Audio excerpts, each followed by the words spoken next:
You know Gray Bar for electrical parts, but there's one more thing you may not be thinking of us for that can help maximize your next project's total value. Our pre-project planning services are designed to help you win the bid, save on labor costs, and keep your installers productive across your entire build. The sooner you call us, the better. Because when we're there from the beginning, we can anticipate your needs and help you solve problems before they become problems. Yep, Gray Bar does that.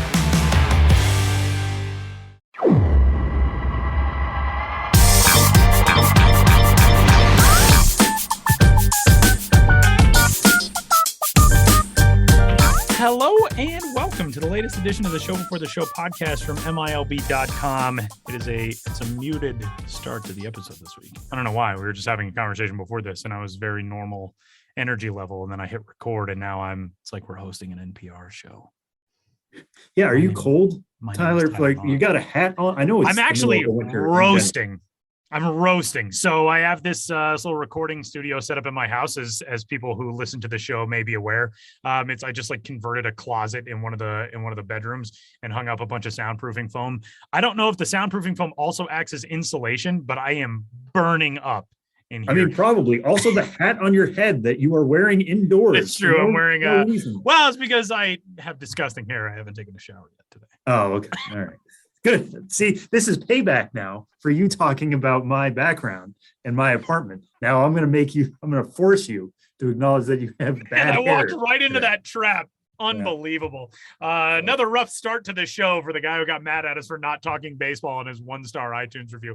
As we welcome you into this week's episode of the official podcast of Minor League Baseball. My name is Tyler Maughan. The man making fun of me is Samuel P. Dykstra, and Benjamin Hill is with Sam today. Ben, what's going on? Well, I was the man who wrote that 1-star. Right. So let's keep it moving. If that's how we communicated, we just did the show notes every week. That's why, now that I'm thinking about it, that's why that guy's username was just Ben's Biz backwards. And I was like, wait a minute. And it turns out it was evil Ben's Biz. That's right. I can only be honest on iTunes reviews. Zib Sneb. The only time honesty comes into play is when you're reviewing things on Apple Podcasts. I admire it. It's true. It's the anonymity that does it. Well, welcome into your latest and greatest and most favorite minor league baseball podcast, as we're set to talk a lot of fun stuff coming up on the show today. If you are finding us for the first time and you have the urge to give us a 5-star rating and review on Apple Podcasts and Google Play and everywhere else, we won't stop it. You can go ahead and do that. You can also get in touch with the show, podcast at MILB.com. And let us know your questions, your thoughts, your comments as we get closer and closer to the start of the 2022 minor league baseball season. And we got a lot of fun stuff to talk about today on the show. But before we get to all of it, I feel like we have to pause and look back on maybe the most successful segment in the history of this show, which was last week in honor of the upcoming National Hat Day celebrations that spanned the country from sea to shining sea, I imagine. We did a hat draft last week, 4 rounds in which we voted on a whole bunch of different categories, primary hat, an alternate hat, a Copa de la Diversión hat, and a wild card round. The 3 of us picked our favorite 4 hats, and this thing exploded on social media. Now, it's all credit to Sam Dykstra, who came up with this idea, but man, people ran away with this, including Twitter friend of the show, Caleb Webb, who is running his own Twitter tournament for the best minor league baseball hats, which you can find on his account at Caleb G. Webb on Twitter. People loved our segment. They obviously are going to love the same thing in his Twitter bracket. Yeah, and the great thing about it wasn't people saying like, oh, how did you miss this hat? Why didn't you pick this hat? There was a lot of people just sharing hats that they are excited about, and it just highlights just what the tapestry of minor league baseball is that we could have gone any number of different directions. And, even I was kicking myself at hats I didn't pick, but we only have 4 hats. And the other good thing about that is we only took 4 hats each. So there's lots of hats still on the board. There's lots of ways we could do this again in the future. There's other ways we could do it. We could do just straight up logos. It doesn't have to be hats. We could do names. We could do all sorts of different things. We can expand it out. We've had fellow writers on the show before. Josh Jackson's on every week. We can bring him on, Kelsey Hennigan, a whole stable of MILB writers that we could expand this out to in the future. So it was great to see that response and see people get it as psyched for minor league hats as we are. But yeah, look for more of that in the future then, if you guys are so excited about it. And we had just as much fun doing it as you guys did listening to it. So thanks for all that feedback and for listening to it. And I'm doing all this to avoid saying who won the poll because that's being done under protest. Woo! Winner! Means me. I won. Now, to be fair, I don't know if I would have won if I wasn't the one who posted the poll. And I was actually I was working on Sunday when I posted the poll, and I was thinking, should I post this from the MILB account? And then I just posted it from my account and retweeted it from MILB. So I feel like maybe that was like a little bit of tampering with the results. But Sam, do you want to note who did win the poll? Okay, so you want to point that out? I'm going to put out several of my own caveats here.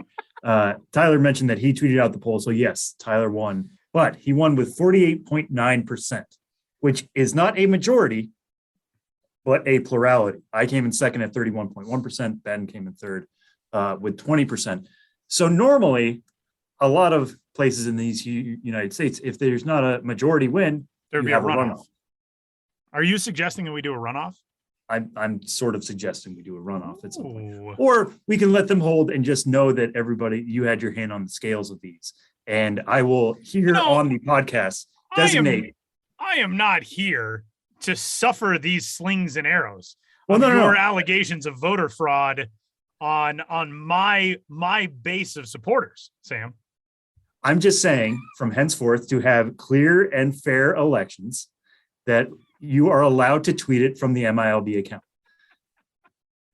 I just want to. We don't need a filibuster to discuss this. We can pass it right now with a clear majority. What I do think that we should do is when we post this episode tomorrow, I think we should have the runoff. I think in a reply tweet from the MILB account, we should say, by the way, we've decided on a runoff between these 8 hats, these 2 draft classes, Sam versus Tyler. Let's go. We do these calls on Zoom, and I feel like pretty often I look at poor Ben and I just see his life flashing before his eyes. Like, what do I waste my time with these 2 idiots for? That might be true, but I feel like that over, so much of my life that this is only just one little segment of it. And it all blurs into a disaffected whole that can be hard to break apart. Okay. It's just a lump of being, what am I doing? Well, at least I'm not a negative guy. Yeah, I'm very honest about it. I'm not a negative guy though. I was just playing for the camera a little bit, so to speak. And I will say that I'm glad that I finished third in the hat poll, because that shows that I was true to myself and was not choosing based on the perceived whims of the populace. But my idiosyncrasies were unique to me and therefore perhaps didn't connect with as many people, but that made them feel even more true to me, and thus I am the real winner. Okay. I don't disagree with that. I think it's a good connection that you have with your base there.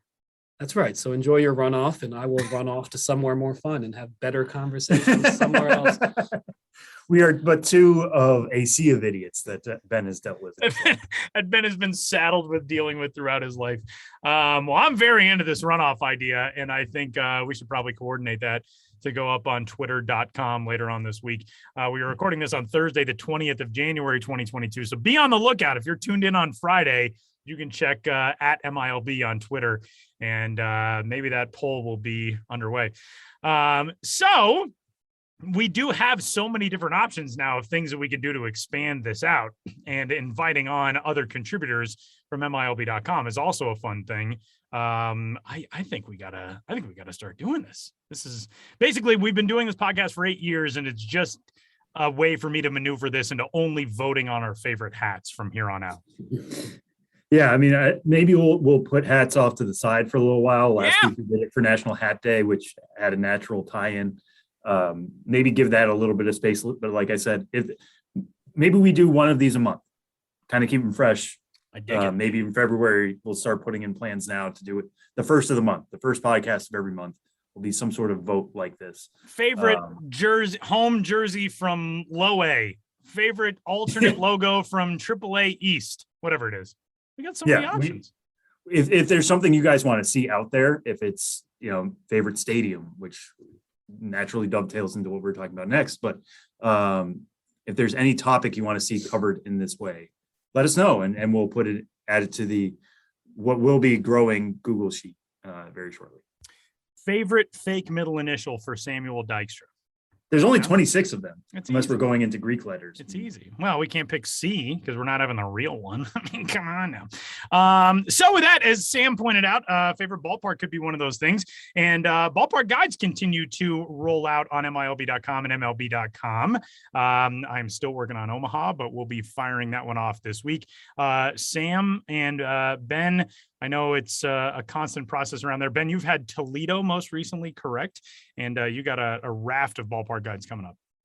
Yeah, a lot. Most of my work in terms of, well, there's a lot going on, as there always is, but in terms of the stuff I'm producing right now, most of it is ballpark guides. I'm in a real ballpark guide mode.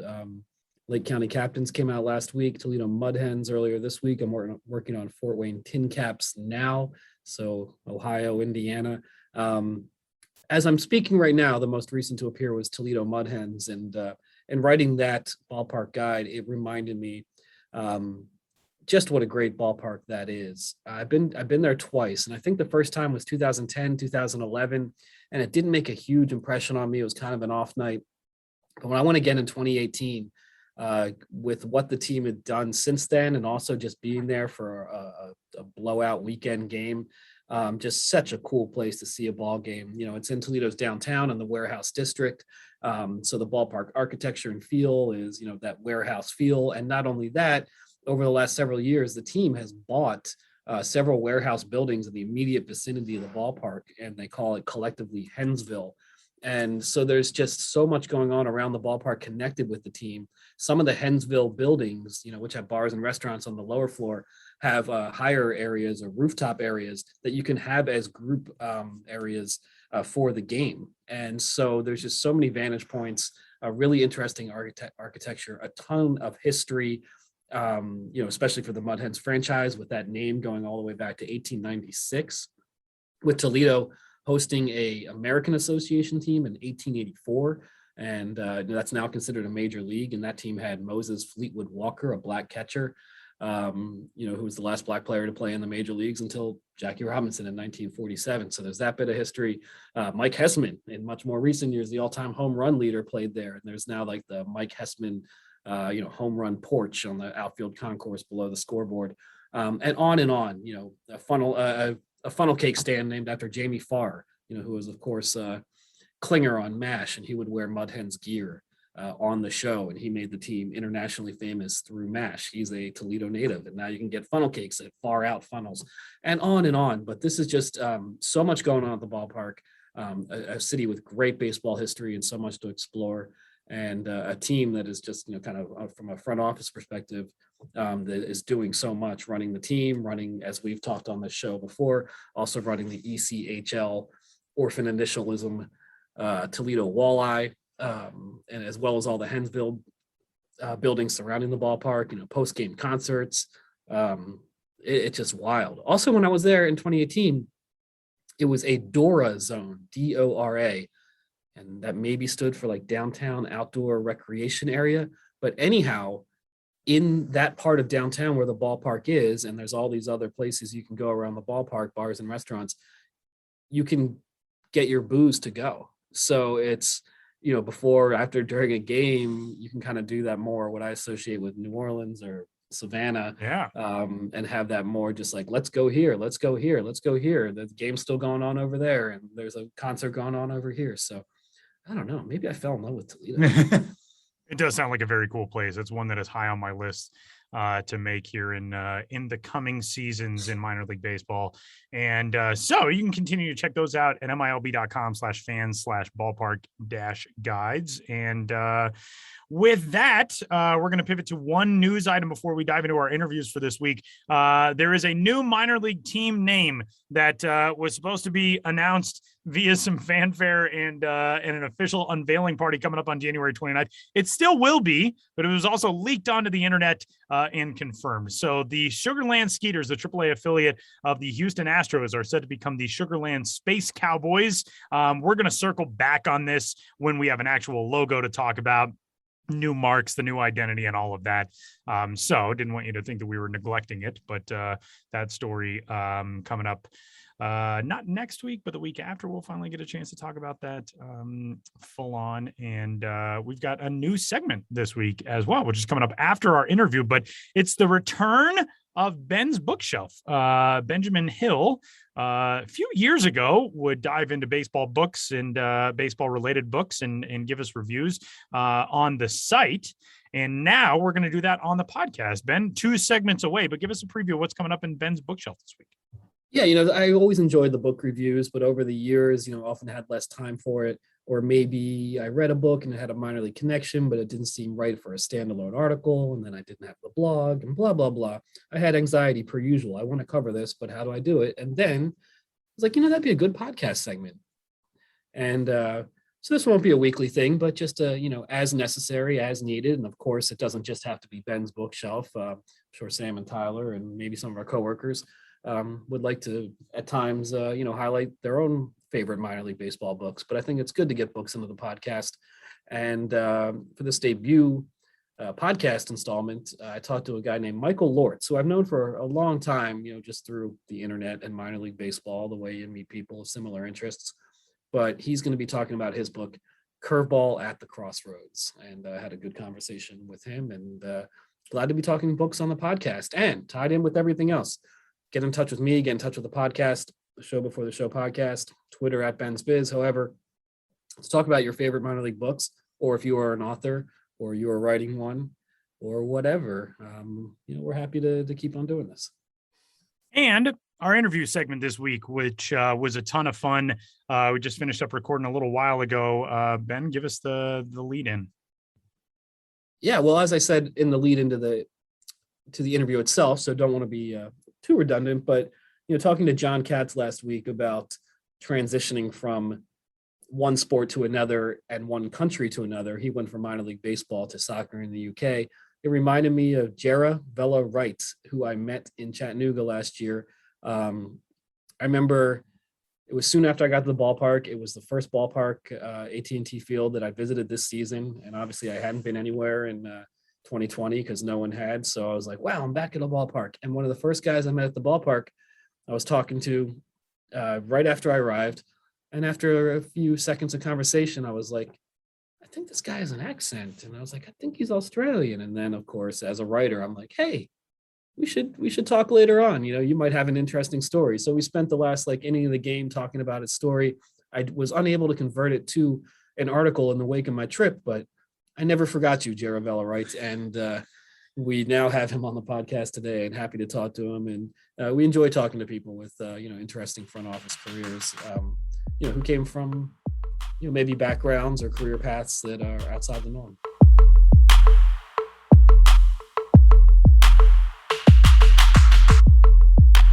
Fun fact, you can't get pregnant every day. You're only fertile for 6 days, ovulation day and the 5 days leading up to it. Natural Cycles is the only birth control app that can pinpoint your fertile window by analyzing your hormone-driven temperature trends. It's more than just a basic cycle tracking app. Natural Cycles is the only FDA-cleared and CE-marked birth control app and has helped millions prevent and plan for pregnancy naturally. Save 15% when you sign up today with code RADIO15. Learn more at naturalcycles.com. Last week on the Show Before the Show podcast, we spoke with John Katz, who went from the president of the Columbia Fireflies all the way to a new career in the United Kingdom. He's the executive director of the Woking Soccer Club. And that was obviously a really interesting career change. Never heard of anyone going from minor league baseball to running a soccer club or football club in the UK. But anyhow, that conversation got me thinking about a man that I met last year in Chattanooga, Jarrah Vella-Wright, who is the team's ticket partnership manager. He's been with the Lookouts for, I believe, 4 years, 5 years. He'll tell us everything.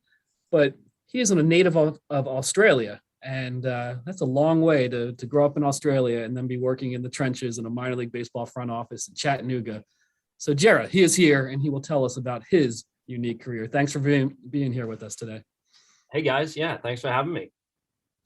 So before we get into anything, regarding how this all happened, let's just start in the present moment. You are the ticket partnership manager for the Chattanooga Lookouts. Yep. Just tell us a little bit about what you do in minor league baseball. Sure. So I work with businesses throughout the Chattanooga area, all across the tri-state region that we have here in Tennessee, to bring them out to the ballpark, make memories at the ballpark, to have a good time. Obviously there's a number of different ways that they can be doing that, but really the essence is to come out during one of our Lookouts games or multiple Lookouts games, and have a good time with their family, their colleagues, whoever it may be, and leave the ballpark with a smile on their face. All right, seems reasonable enough, but you're a native of Melbourne, Australia, and the job you're doing now is not the sort of job that most people in Australia are doing, traveling all the way across the country, working in AA minor league baseball, getting familiarized, not only with a whole new country, but, having to be very knowledgeable about the region to sell tickets. It's been a journey. So if you could tell us a little bit about what was your knowledge of minor league baseball growing up, or baseball in general, and how did it slowly evolve into this interesting career path? Sure. Yeah, it took me quite a long time to really to come across baseball. I wasn't really much of a kid who liked sports in general. It took me a while to get around to Australian football and cricket and some of the local sports that we have back down under. So baseball was never really part of my attention up until maybe some trips here and there throughout the US. 2007, I believe it was, we took a trip here, went to a New Britain Rockcats game. That was my first ever baseball experience, minor or major. Don't really remember a whole lot about that experience other than just, some guys swinging a bat around. But then in 2009, started to get a little bit more of an idea of baseball as the Yankees were making a run to the World Series. My grandfather, being from Connecticut, drew my attention to that. And then slowly but surely from there, the interest fostered in Major League Baseball. And then eventually starting to figure out where the heck these guys were coming from to minor league baseball. But it really, the growth of minor league baseball didn't really take my attention until about 2015, 2016. I spent a semester exchange here at Michigan State University, and really learned a lot more from there. Yeah. So how many Lugnuts games were you going to in that semester? I mean, that's Lansing, Michigan is right there. Michigan State works pretty well with the Lugnuts. It seems like how many games were you going to then? Yeah, no question. So I went to probably about 8 or 9 Lugnuts games. They made the playoffs that year. They made the second round of the playoffs that year. So I remember specifically going to a couple games in their last homestand that they had, which then flowed right into the playoffs, which they were hosting the first round. I believe it was against West Michigan. They won the first 2 games of that series. It was a 3-game series, so they were into the next round. And then I went to both of those games as well. I reached out a guy who is still in Lansing, Jesse Goldberg-Strassler. I reached out to him at the time. Friend of the podcast. I was interested in getting involved in commentary of baseball. So he was kind enough to take me under his wing for a game, let me hang out with him in the radio booth, show me around the minor league front office. And yeah, so in answer to your question, a lot of Lugnuts games that summer, that's for sure. Yeah, Jesse's a good resource for anybody, whether they're Lansing based or otherwise, as Ben said, definitely a friend of the show and to anybody in minor league baseball. So then just kind of going back to this job you're in now, that interest may have been peaked around that time, but then all of a sudden, like a lot of people and job seekers, you're trying to find a job in minor league baseball that can send you to all 4 corners of the country or even internationally if you go to Vancouver. So what was it about Chattanooga that ended up working out, and what was the transition like just to Tennessee? Because like you said, you had some experience in Connecticut and Michigan, but Tennessee is a completely different area. Yeah, very much so. So Chattanooga wasn't actually my first stop in minor league baseball. I spent a season working. My first ever season was in 2017. I was an intern with the Beloit Snappers, the then A-ball affiliate up there in Wisconsin. And so I applied for a number of positions after completing that job. One of them was here in Chattanooga, actually a position I'd applied for the year prior, but understandably, guy from Australia, they didn't really, want to touch me because didn't have a lot of any baseball experience really. But after that season, got a job here as the media and promotions assistant here in Chattanooga, Tennessee, 2018 that was. And then in July of that year, they asked me to stick around full-time selling tickets to groups and everything.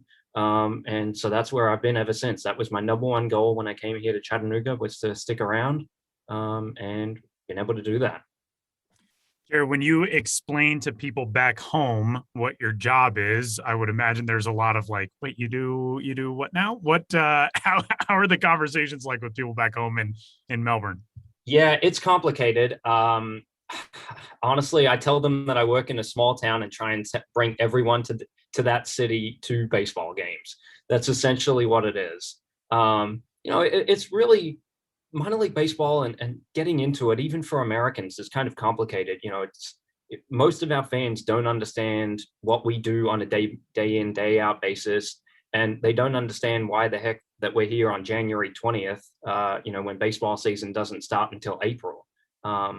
So it's really explaining things to Australia and my friends down there, and explaining things to our fans here in Chattanooga is really no different. At the end of the day, we're just trying to get people to come out and have a good time while enjoying a baseball game.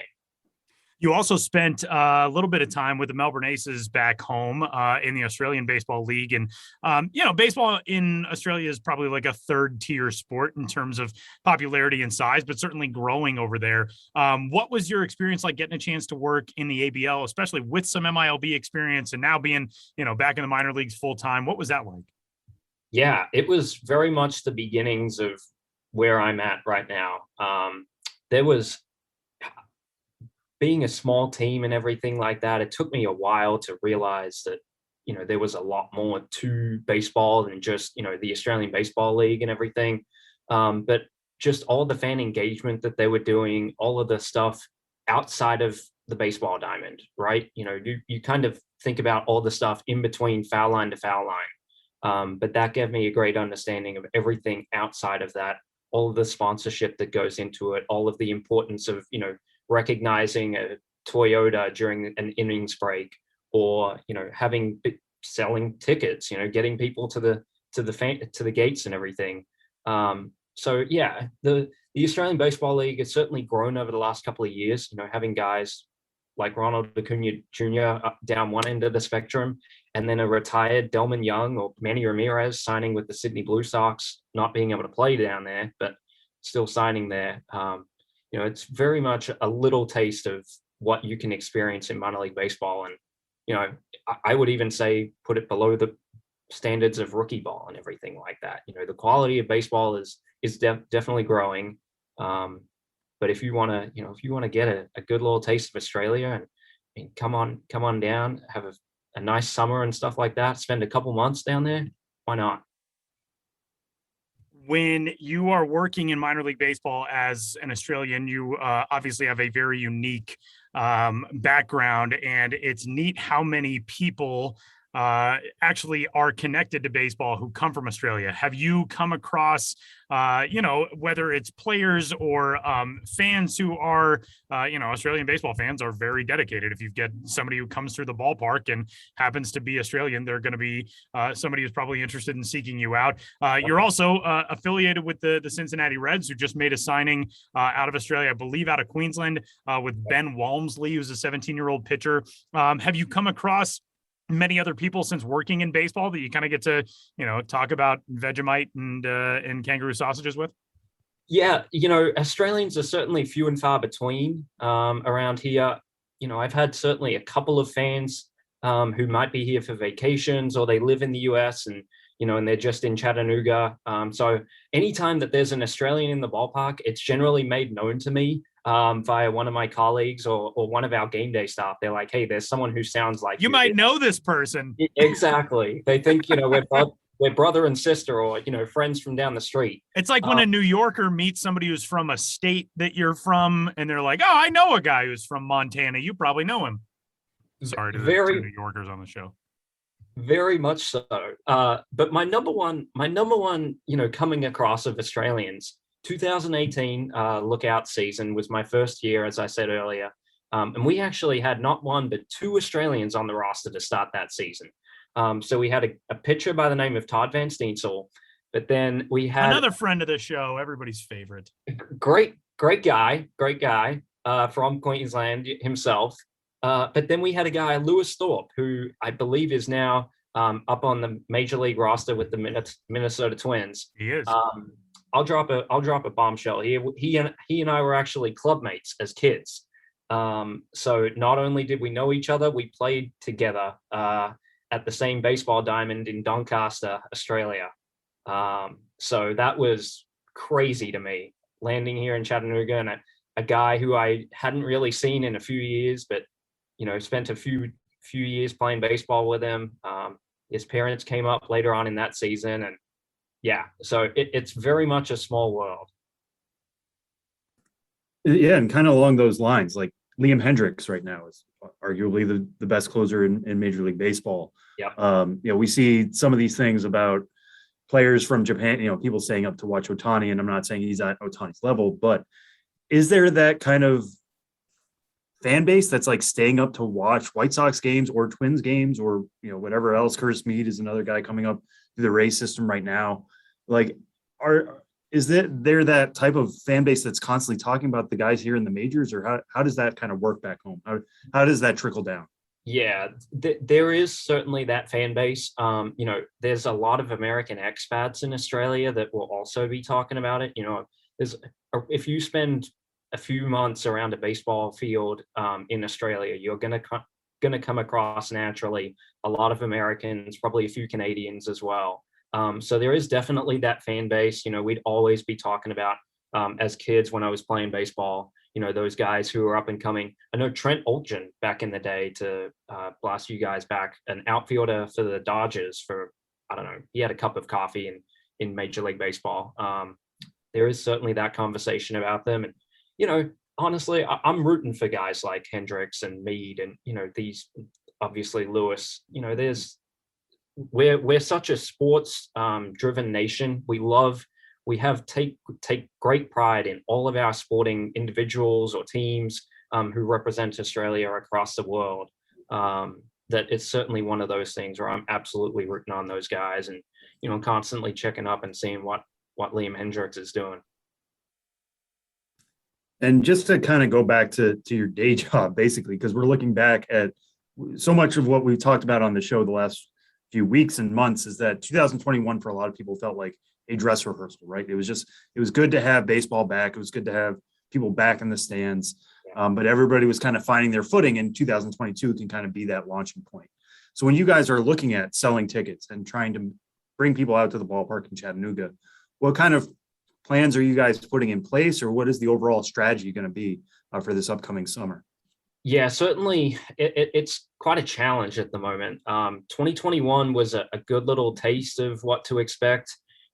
All minor league teams kind of went about things a little bit differently. We all had different capacity restrictions and what have you, based off of local guidance and all the restrictions from the CDC that we've come to accustomed to on a daily basis. But right now we're looking at full baseball, full-fledged, have everything back to normal. Hopefully get as many people out to enjoy games as possible.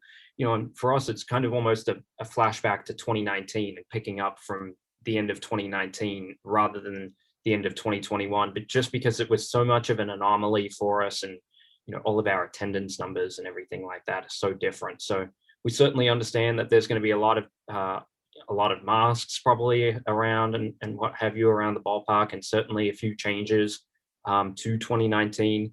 But it's kind of just one of those things as well. We don't know what tomorrow looks like, let alone what April 12th, when our first game looks like. So we're hoping for the best.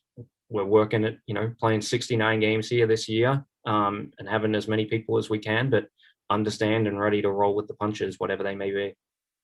Jarrah, I got to ask you a baseball related thing. Your ABL alma mater, the Melbourne Aces, have been maybe the most talked about story in baseball over the last few weeks because Genevieve Beacom, a 17-year-old left-hander, made her professional debut. She is the first woman to pitch in the Australian League, and it wasn't a token thing. She's out there slinging 84, 85 and dropping in Bugs Bunny breaking balls and stuff. And to be somebody who's in a minor league front office, and you said before we started recording that you had fellow front office members coming up to you that day like, hey, did you see this out of Melbourne? What's that been like seeing your old team kind of take center stage on the baseball landscape?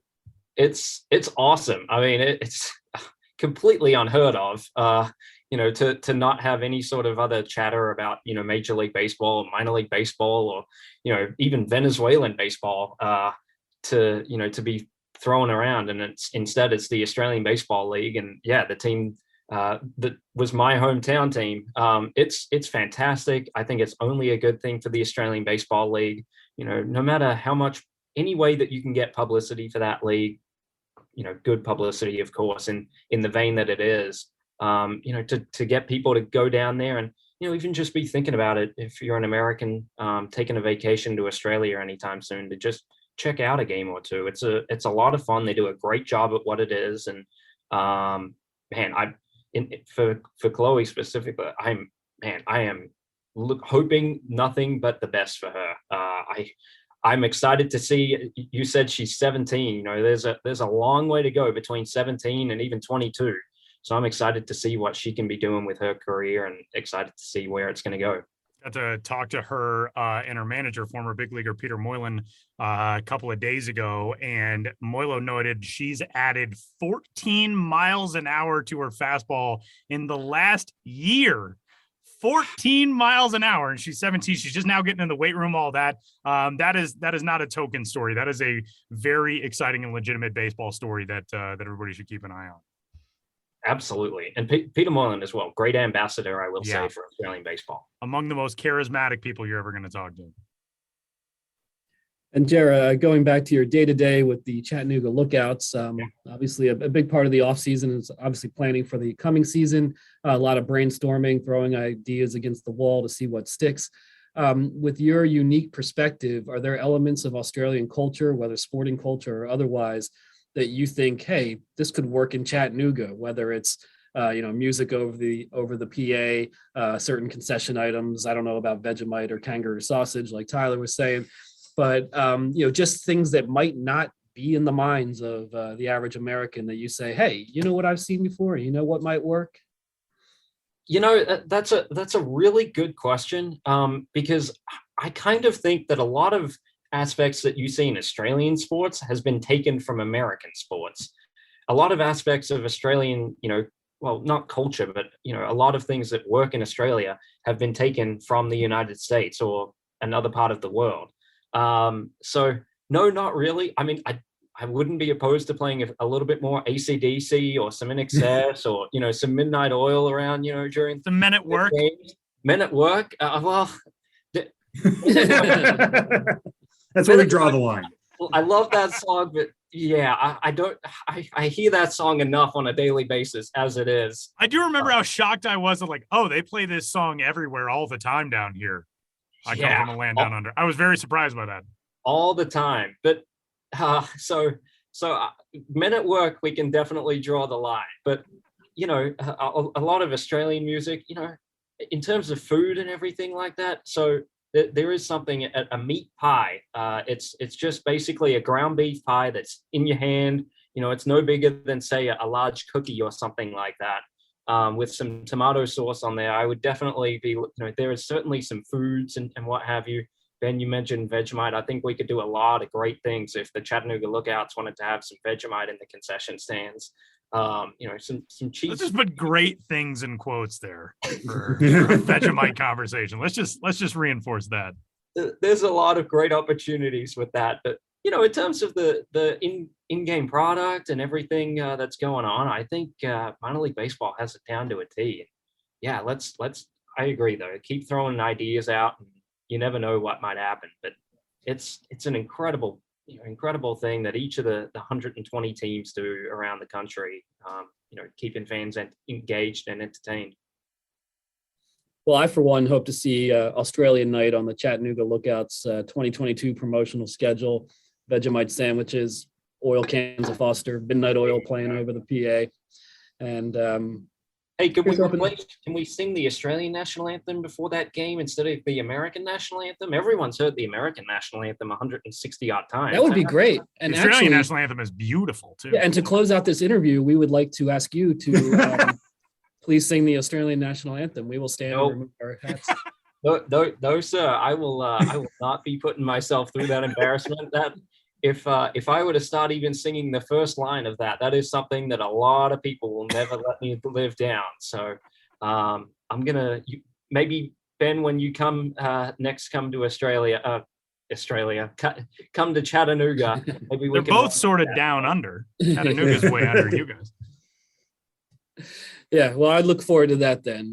We'll schedule that for my next visit. Sounds great. And Tyler, maybe he can find a snippet of the Australian national anthem. You read my mind. You read my mind. Maybe the whole thing. What we hope is that this segment might be followed by the Australian national anthem. I feel like in the meantime, it's just the most fitting, Men at Work is just the most fitting song to leave you with. We'll end it with that instead of the Australian. That actually is, fun fact, that actually is the Australian national anthem, is Men at Work's I Come From a Land Down Under. People don't know that.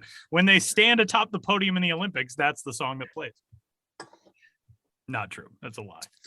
Very rude. Jarrah, we're sorry that us uncouth Americans have ended this segment on such a rude note, resorting to every base stereotype of the Australian people. We apologize. But we thank you very much for coming on the Show Before the Show podcast, talking about your life and career, and hope to stay in touch and talk to you again. Absolutely. Thanks, guys.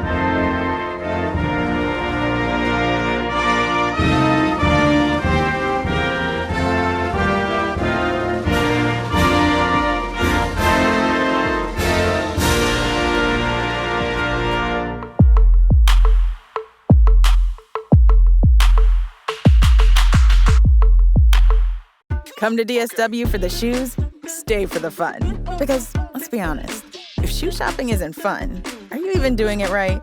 So go ahead, try something new. Try something different. Good different. Try something that feels like you. The real you.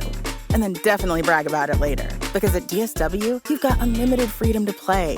Find the shoes that get you at prices that get your budget at DSW stores or at DSW.com. Let us surprise you. Here on the Show Before the Show podcast, I, Benjamin Hill, Ben's Biz, have decided to resurrect a column that I used to write for MILB.com, Ben's Bookshelf. And over the years, over many years, over a decade plus, I would just feature books that in one way or another were, of course, about baseball and often in some way or another about minor league baseball. And I thought, you know what? That'd be a good thing to do on the podcast. So let's try it out. And here for the first podcast, Ben's Bookshelf, we have Michael Lortz, the author of Curveball at the Crossroads. Michael, thanks for being here with us today, or just with me, really. Ben, always great to see you. Always great to talk to you. And thanks for having me on. Yeah, my pleasure. And before we get into the book, I've known you, at least online through the internet for well over a decade. I think I first met you, so to speak, through a blog you were involved with or a website you were involved with, Bus Leagues Baseball. So if you could just give us an overview of, who you are and your baseball fandom, because I know it is deep and intense. Sure. Thanks. Yeah, like you said, we met through Bus Leagues Baseball, and that was a freelance minor league baseball blog that I wrote for about 3 or 4 years or so. Really good idea out of the brain of Eric Angevin and Brian Moynihan. And the two of them would just find writers, local writers in different regions that had good concentrations of minor league baseball. I live in the Tampa Bay area. There's a lot of Florida State League action, or what was the Florida State League. And so I would go to games once a week or so, be it the Clearwater Threshers, Tampa Yankees / Tarpons, Bradenton Marauders, and stuff like that. And I would just write about the games on these websites.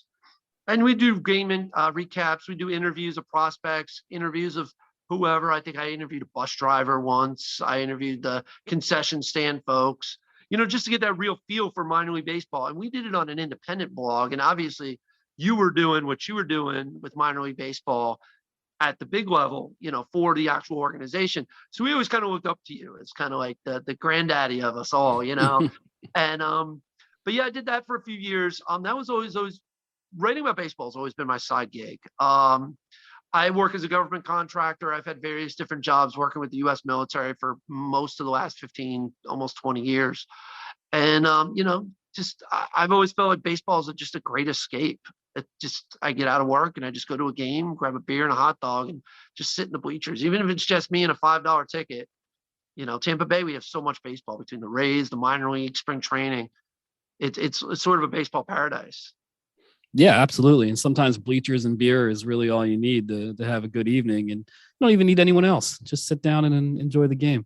But now you've moved on to writing a debut novel, Curveball at the Crossroads. It is, in many ways a classic American story. I mean, it's about our national pastime, of course, but also the whole meeting the devil at the crossroads, rural Mississippi. That's a very ingrained myth in American culture. Robert Johnson, blues guitarist, and I know are familiar with all of this. But if you could tell us about this book and how it came about. So, yeah, absolutely. So the book, as you said, it kind of takes those two very Americana themes, baseball and making the deal with the devil at the crossroads, and just puts them together. I feel like this was as natural as peanut butter and jelly. And I was really surprised that nobody had ever done this before. We have a lot of stories about the devil with music, a lot of stories with the devil. There's even, there's the show Lucifer where the devil's a bar owner. And there's so many stories in media where people make deals with the devil, but there had never been one, or the closest I could find was Damn Yankees. And that was more or less from a fan's perspective. He makes a deal with the devil so the Yankees will lose, if I'm not mistaken about that. But never an athlete who makes a pact with the devil and sells his soul. And I was actually working with the military. I was in Afghanistan, and I feel like maybe I was listening to the devil went down to Georgia one day, and I said, oh, this would make a great baseball story. So it kind of turned it into a 5-page short story, sent it to a few friends. They were like, we need more, but this is, you have, introduction and conclusion way too quick. We need more. What happens to the guy? Like, how did his career grow and all that stuff? So it ended up being about a 200-page Word document during my time working with the military in Afghanistan. And as I mentioned to you prior to the interview, I had nothing else to do out there. It was work 12 hours. And then what do you do when you get off time? You're just watching DVDs or you're maybe going to the gym. So I wrote a baseball novel. And then it sat on my desktop for years, or it sat on my hard drive. And when the pandemic hit, I realized that we didn't have any baseball and nobody had baseball. And I had this story that a bunch of people had liked that I'd sent it to, kind of just a rough draft. And I said, if I could get this thing published, it at least satisfies a need that there's an appetite. And it's not even really about making money. It's just feeding the appetite for sports while nobody was playing sports in real life. So I really just buckled down and I did a couple more edits of it and added a couple more voices, rehashed a little dialogue here and there. I think I actually wrote the final chapter, which I liked the way it ended, but the ending that you read, the last 2 or 3 pages, kind of closed off the book. And that was written in early 2020 and got it out there and got it published. Definitely a journey. And the protagonist in this book who makes the deal with the devil is Jamark. And there's a lot of detail about his baseball journey, from a local phenom and an injury and than what happens after the deal. And a lot of the action does take place in minor league baseball, maybe not quite a minor league baseball that we are familiar with, a fictionalized minor league universe. But through Bus Leagues baseball, going to so many games in the Tampa area, how did your knowledge of minor league baseball specifically inform this novel? I love that question. It's a fantastic question. And you're absolutely right. I was able to kind of put myself in the small stadium, and he pitches a game in Boise. And I've never been to Boise, but I can picture a small stadium in the middle of nowhere and 500 to maybe 2,000 people in attendance, a local announcer, just that whole small baseball, small town vibe really framed his early experiences, because he ends up making a deal with the devil when he's about 21 years old. So no team is just going to put him straight up into the majors. We all know that that's not the typical route any prospect gets. No less a prospect from the sandlots of rural Mississippi, sort of the Toe Nash story.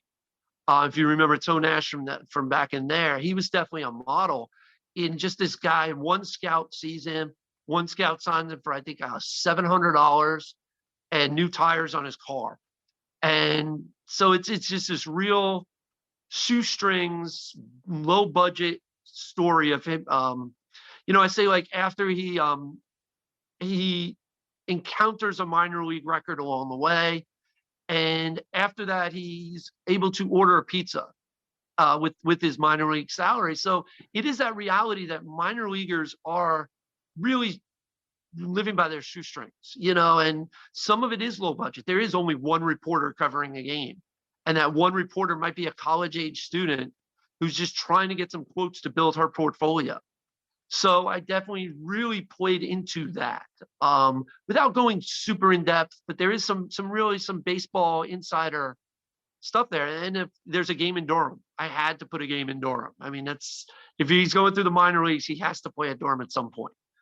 So, I felt like putting the Durham Bulls in there was a nice touch. Now, there are no names in there, although there is one name, and that's the St. Pete Saints. The major league team is the St. Pete Saints, which was a minor league team, and I believe one of the early versions of the Florida State League in the 1950s. I think it was a Class D or Class C team.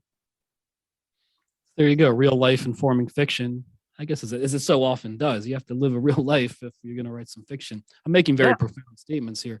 And in terms of the book itself, in terms of the way it's written, it's a chronological story, but often fantastical and often quite absurd with the scenarios that happen, little asides of, what someone says or what someone does. It keeps the reader on their toes, because as much as it's basically grounded in America, we recognize there's just an inherent layer of strangeness to it. Maybe in the same way you watch David Lynch, and it's kind of a little bit of a skewed take on, elements that we recognize, from Suburbia, for instance. Anyway, I need to stop myself from being so profound with this question, but just wanted to ask you, who were your influences in writing this, and, what sort of tone were you trying to create? That's a really good question as well, and I really appreciate you asking. There's an author out there named Brian Spaeth, and Brian, he was sort of a big influence on me in about the 2009 to 2012 timeframe. He was a blogger as well, and he would do these absurd NBA blogs. He did a blog called Yay Sports for a while, and he ended up writing a movie called Who Shot Mamba. And he wrote these books called, Flight of the Super Airplane, where it was just about this giant airplane that everybody would take across country. And it was this big lobbying conflict between the giant airplane that holds like 5,000 people and a couple of companies that were making 2- and 3-seater airplanes, sort of like a private car versus, a bus. And it was grounded in reality, but it was very much sort of like an airplane. The Zuckerbergs, was it Zuckerberg or Zuckerman? Who did the airplane? I think it's Zucker, right? Zucker, possibly. Yeah, I should know that. Very much like their type of sense of humor. And he had Bruce Willis as the pilot of the plane, because Bruce Willis was a celebrity pilot.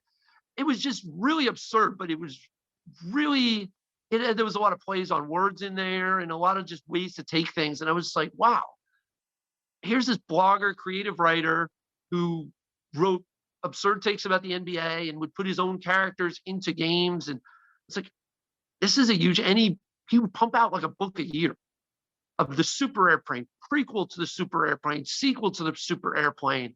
And I was like, wow, these are self-published things. And I wanted to do that. Like that was, just like you were writing for minor league baseball and we kind of looked up to you and, in the bus leagues. And I looked up to Brian as sort of a creative influence. I said, I want to do that. And I've also been highly influenced by The Curious Case of Sid Finch. The Sid Finch book is always a favorite of mine. Actually, I went and reread it after Curveball and the Crossroads was published. And I was like, wow, that's another absurd book. I mean, here's a Buddhist monk pitching with one shoe and, and the Mets find him and he joins the same starting rotation as Dwight Gooden. So now let's take that character, tone him down a little bit, make it a little bit more realistic, put him in the minor leagues, give him a deal with the devil and put him back out there and see what happens.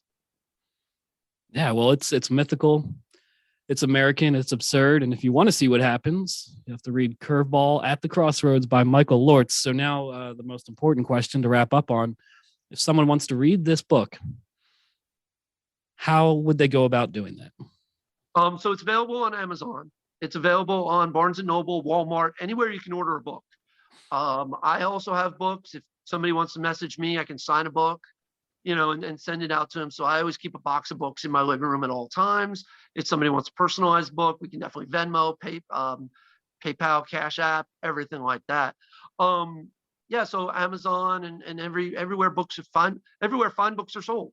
You can also go to your local bookstore. So I also very much encourage supporting local bookstores. Your local bookstore can order it as well. It might take a couple more days, but you are supporting local bookstores and putting money back into your local economy. Absolutely. And I just said I was closing, but what has the response been so far to your book? Responses have been really, really good. And if we have about 2 more minutes, I do have a side story about a response that's minor league baseball related. That is a really awesome story. All right, let's hear an awesome story then. That's always the way to end it. So as I was talking about this, I was like, man, I got to tell Ben this story because it's such a cool story. So in the book, minor league baseball player Jamark Relaford encounters a minor league record, and that record is strikeouts in a game by a starting pitcher. Now, I'm not sure if you know this, but the starting pitcher record for most strikeouts in a game is 30 by Hooks Iott, IOTT. Right there, when in the visual, your eyes got big by 30 strikeouts in a game by a starting pitcher is a ridiculous number. But it happened in 1941 in Paragould, Arkansas, in the Class D League, Class D or Class C League, another one of those World War II records from way back when. So Hooks Iott actually had about a 15-year minor league career that kind of swarmed in. I think he lost a couple of years in the war, in World War II. So he was about the late 30s to early 50s was his minor league career. A lot of, you look at the numbers, there's 200, 300 innings in the minor leagues, which is unheard of now. His numbers are major league numbers, but in the minor leagues. So he actually pitched for the St. Pete Saints as well. He ended his career here in the Tampa Bay area in the 1950s. Passes away in 1980. His family stays in the Tampa Bay area. I write this book and I just go on Facebook and I find his son who has pictures of Hooks Iott in uniform, in the St. Pete Saints uniform. And I say, Mr. Iott, I wrote this book. I mentioned your dad. I know your dad has passed away. Would you be interested? Their family has been so receptive. They came to my book release party. I've signed books for them. They've been the nicest family because I mentioned their dad and their dad's sort of obscure minor league record, real life minor league record in my fiction book. And they've been the biggest fans so far. And it's really cool. It's really cool to have kind of carried on their family legacy. Yeah, that is an awesome, that's a great story. And it shows the connections you can make within the world of minor league baseball. And now I really do have to wrap it up because I booked this conference room only till 11:30 and there's someone waiting outside the door to get in here. Michael Lortz, Curveball at the Crossroads. Thanks so much for being here. Thank you.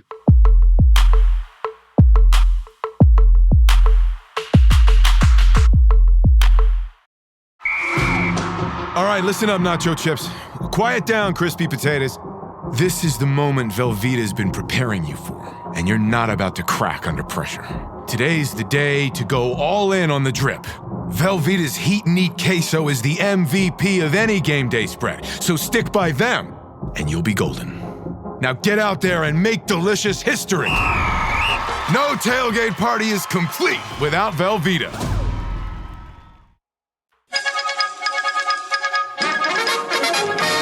We interrupt this podcast to bring you another thrilling edition of Ghosts of the Miners. Now, here's your correspondent and host, Joshua Jackson.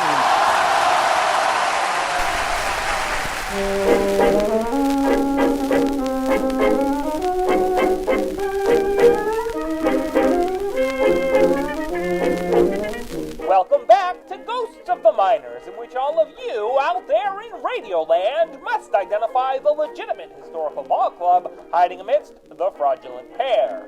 One once meant something to somebody. The others are the meaningless utterances of an imagined past. In the last segment, I asked you which of the following minor league baseball teams did at one time exist. A, the Henderson Bunnies. B, the Passaic Pomeranians. C, the Yoncalla Alpacas. Well, let's jump right in. A, the Henderson Bunnies were a real-life fluffle in the 1929 Piedmont League, a Carolina circuit casually referred to in the press as the Cigarette Loop. Judging by their showing there in 1929, the Henderson Bunnies were non-smokers. Led by and taking their name from Charles Bunny Hearn, the Bunnies were quick to drive their skipper hopping mad. By the time Herney and the Hendersons cuddled up together, Hearn had set records as a pitcher for Elon College, toured the world with John McGraw, led the 1916 New London Planters to a historic Eastern League title, played in the major leagues for 6 seasons, and been a part owner and manager of the 1928 Piedmont-winning Winston-Salem Twins. The 38-year-old Hearn could not reproduce any of that success with the Bunnies. Dashing out of the gate, they provoked the Henderson Daily Dispatch to call them mighty after an 11-6 victory over the Georgia Peaches in the middle of the opening month. But mighty in April can turn to meek in May. Hearn could not motivate his Bunnies with the stick nor the carrot, and by May 21, the team had all the bounce of a dead rabbit. Last place at 10-16.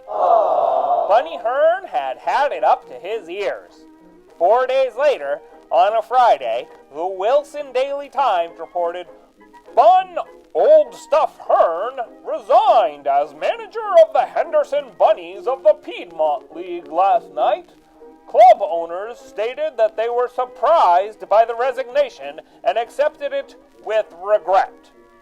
Neither hide nor hair of Bunny Hearn was to be seen in Henderson again, and Rabbit Moranville wasn't available as a replacement. Catcher Louis Leo Murphy helmed the team over the weekend, and Lee Gooch was hired for the post on Monday. They didn't make much difference, and it was just more fluff when Bunny's president and cigarette loop scenester guy Winston named himself skipper for the season's final 45 games. Henderson wrapped up 54-85, and in 1930 started its stuff as the Henderson Gamecocks, finishing first. And that's the cutesy tootsie on the Bunnies. Now, on to the question for next time. Which of these unbelievable ball clubs was safe at home in the minors of yesteryear? A, the Diamond City Silver Sox. B, the Elysian Field Heroes. C, the Baseball City Royals. Want to know the answer? Ask around the dugout. Or tune into the next Ghosts of the Miners. But for now, you'll have to excuse me. My producer Ben Hill is trying to make an omelet, and he's scared of breaking an egg.